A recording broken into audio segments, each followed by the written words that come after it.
Hello साथियों, 12th class political science को पढ़ रहे थे, जिसमें हमने 2 चैप्टर शीत युद्ध का दौर और 2 ध्रुवीयता के अंत को पढ़ लिया था। जिसने भी वह वीडियो नहीं देखे हो जाके देख लेना। सत्ता के वैकल्पिक केंद्र में पार्ट 1 पढ़ चुके थे, जिसमें यूरोपीय यूनियन को पढ़ा था। आज पार्ट 2 देखेंगे, जिसमें आसियान को पढ़ेंगे अपन। आसियान की देखो क्या है। आसियान दक्षिण पूर्व एशियाई राष्ट्रों का संगठन है। यह आसियान क्षेत्रीय संगठन है, दक्षिण पूर्व एशियाई राष्ट्रों का संगठन है। आसियान है association of south east Asian nation, association of south east Asian nation. यह है आसियान, जो भारत के दक्षिण पूर्व में स्थित जो छोटे छोटे देश है, उन सभी ने मिलकर आसियान की स्थापना की। ठीक है, आसियान में 10 देश शामिल थे। आसियान का जो ध्वज है वो ये है, देखो इस टाइप का है।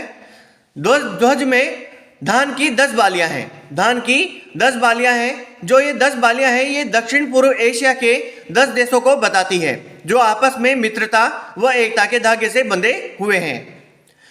आसियान का आदर्श वाक्य है, एक दृष्टिकोण, एक पहचान और एक समुदाय। एक दृष्टिकोण, एक पहचान और एक समुदाय, यह आसियान का आदर्श वाक्य है। देखो, आसियान द्वितीय विश्व युद्ध के दौरान इन देशों ने, जो ये 10 देश है आसियान के, इन देशों ने भारी राजनीतिक और आर्थिक कीमत चुकाई। युद्ध समाप्त होने पर इन्हें राष्ट्र निर्माण, आर्थिक पिछड़ेपन व गरीबी जैसी समस्याओं का सामना करना पड़ा।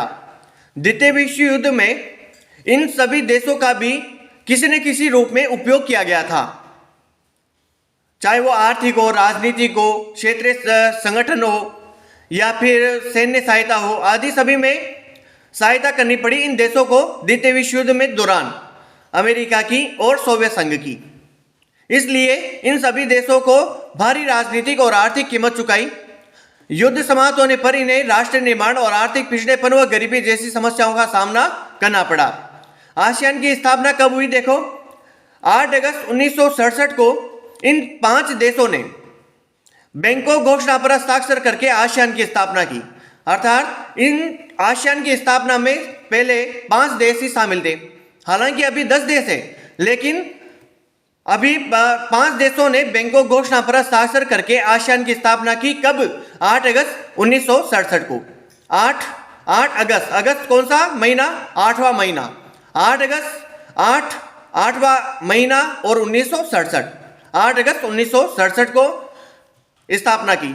देखो, इसकी ट्रिक है, कौन कौन सी देश शामिल है इसमें? आई एम फीता सिंह, आई एम फीता सिंह। तो कौन कौन से देश शामिल है? आई से बनेगा इंडोनेशिया, एम से बनेगा मलेशिया, फी से बनेगा फिलीपींस, सी से था से बनेगा थाईलैंड और सिंह से बनेगा सिंगापुर।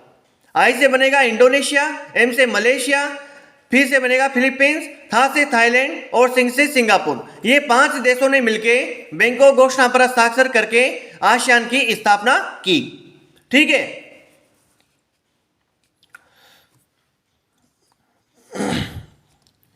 इसका मुख्यालय कहां पे है? जकार्ता, इंडोनेशिया में है।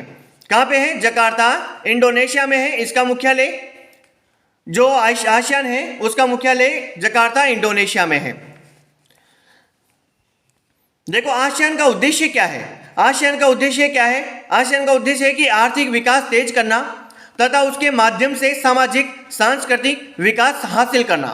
आर्थिक विकास तेज करना तथा उसके माध्यम से सामाजिक सांस्कृतिक विकास हासिल करना, क्षेत्रीय शांति और स्थायित्व को बढ़ावा देना आदि आसियान के उद्देश्य हैं। देखो, कृषि और उद्योगों के अधिक उपयोग, व्यापार विस्तार, परिवहन और संचार सुविधाओं में सुधार तथा लोगों के जीवन स्तर में सुधार में अधिक प्रभावी ढंग से सहयोग करना भी इसका उद्देश्य है। कृषि और उद्योगों के अधिक उपयोग, व्यापार विस्तार, परिवहन और संचार सुविधाओं में सुधार तथा लोगों के जीवन स्तर सुधार में अधिक प्रभावी ढंग से सहयोग करना भी इसका उद्देश्य है।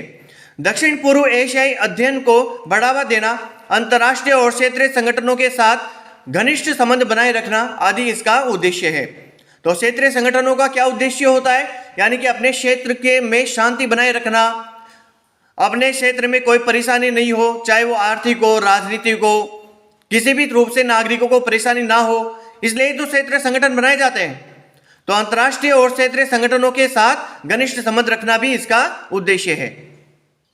अब अन्य देशों की ट्रिक देखो। पहले 5 देशों की ट्रिक देख ली थी, आई एम फीता सिंह।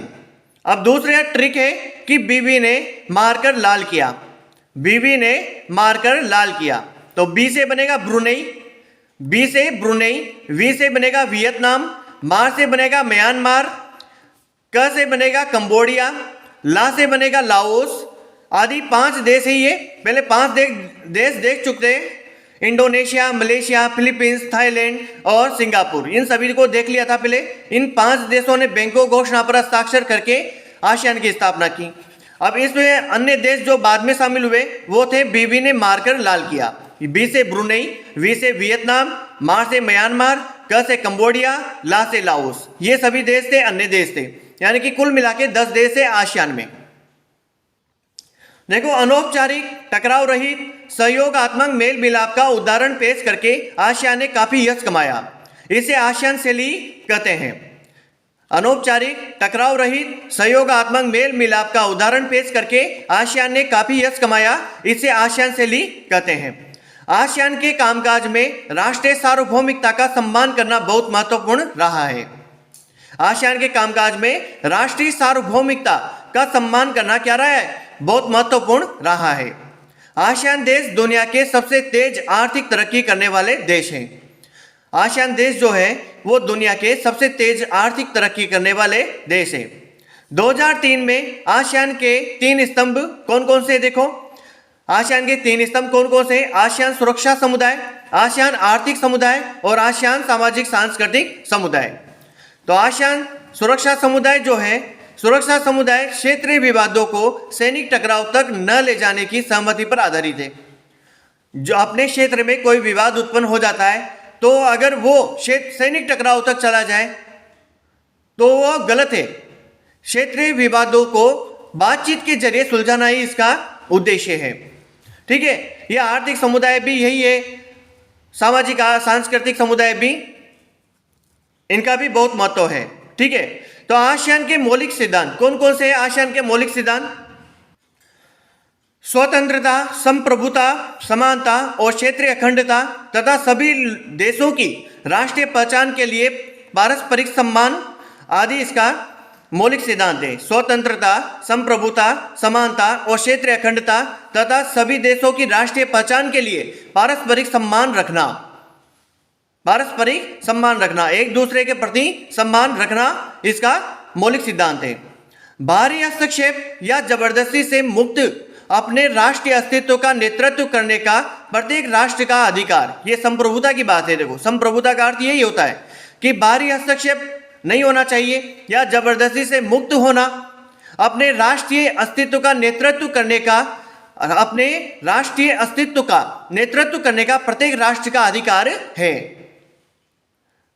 ठीक है, ये भी मौलिक सिद्धांत है, ये संप्रभुता की बात है। देखो, एक दूसरे के आंतरिक मामलों में हस्तक्षेप नहीं करना, इसका मौलिक सिद्धांत है। जो 10 देश है वो एक दूसरे के आंतरिक मामलों में हस्तक्षेप नहीं करेंगे, शांतिपूर्ण तरीके से मतभेद या विवादों का निपटारा करेंगे। शांतिपूर्ण तरीके से मतभेद या विवादों का क्या करेंगे? निपटारा करेंगे और आपस में प्रभावी सहयोग करेंगे। ठीक है, आसियान क्षेत्रीय मंच की स्थापना 1994 में हुई थी। क्यों हुई थी? आसियान के देशों की सुरक्षा और विदेश नीतियों में तालमेल बनाने के लिए। आसियान क्षेत्रीय मंच की स्थापना 1994 में हुई, आसियान के देशों की सुरक्षा और विदेश नीतियों में तालमेल बनाने के लिए हुई थी। ठीक है,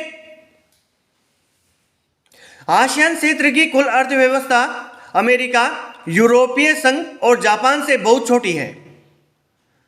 अर्थव्यवस्था जो है अमेरिका तो है ही, बहुत छोटी है अमेरिका से, तो यूरोपीय संघ से भी है और जापान से बहुत छोटी है, लेकिन इसका विकास इन सबसे अधिक तेजी से हो रहा है।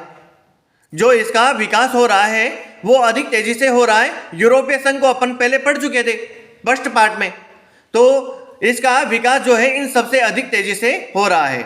आसियान ने बातचीत के माध्यम से ही कंबोडिया के टकराव को समाप्त किया। कंबोडिया में जो टकराव हो गया था उसको समाप्त किया, पूर्वी तिमोर के संकट को संभाला और पूर्व एशियाई सहयोग पर बातचीत के लिए 1999 से निरंतर वार्षिक बैठक आयोजित की है। किसने? आसियान ने। आसियान ने बातचीत के माध्यम से ही कंबोडिया के संकट को संभाला, समाप्त किया। पूर्वी तिमोर के संकट को भी संभाला और पूर्व एशियाई सहयोग पर बातचीत के लिए 1999 से निरंतर वार्षिक बैठक आयोजित कर रहा है। आसियान के पास चीन और भारत के बाद दुनिया की तीसरी सबसे बड़ी श्रम शक्ति है। किसके पास? आसियान के पास। देखो भारत और आसियान की बात करते हैं। भारत ने 1991 से लुक ईस्ट नीति अपनाई तथा 2014 से एक्ट ईस्ट नीति अपनाई है। भारत और आसियान में पहले से ही 25 साल की डायलॉग पार्टनरशिप है। पार्टनरशिप हो चुकी है, डायलॉग पार्टनरशिप 25 साल के लिए, है ना, भारत और आसियान में। तो डायलॉग पार्टनरशिप किसके मध्य हुई? भारत और आसियान के मध्य हुई है। आसियान भारत का चौथा सबसे बड़ा व्यापारिक भागीदार देश है। आसियान भारत का चौथा सबसे बड़ा व्यापारिक भागीदार देश है। 2010 में आसियान भारत मुक्त व्यापार क्षेत्र व्यवस्था लागू हुई। 2010 में आसियान भारत मुक्त व्यापार क्षेत्र व्यवस्था लागू हुई, यानी कि मुक्त रूप से व्यापार कर सकते हैं। ठीक है, अब बात करते हैं आसियान। आसियान एशिया का एकमात्र ऐसा क्षेत्रीय संगठन है जो एशियाई देशों और विश्व शक्तियों को राजनीतिक और सुरक्षा मामलों पर चर्चा हेतु राजनीतिक मंच उपलब्ध कराता है। आसियान एशिया का एकमात्र ऐसा संगठन है, क्षेत्रीय संगठन है, जो एशियाई देशों और विश्व शक्तियों को राजनीतिक और सुरक्षा मामलों पर चर्चा हेतु राजनीतिक मंच उपलब्ध कराता है। तो ये थी आसियान की बात। तो मिलते हैं नेक्स्ट वीडियो में। धन्यवाद।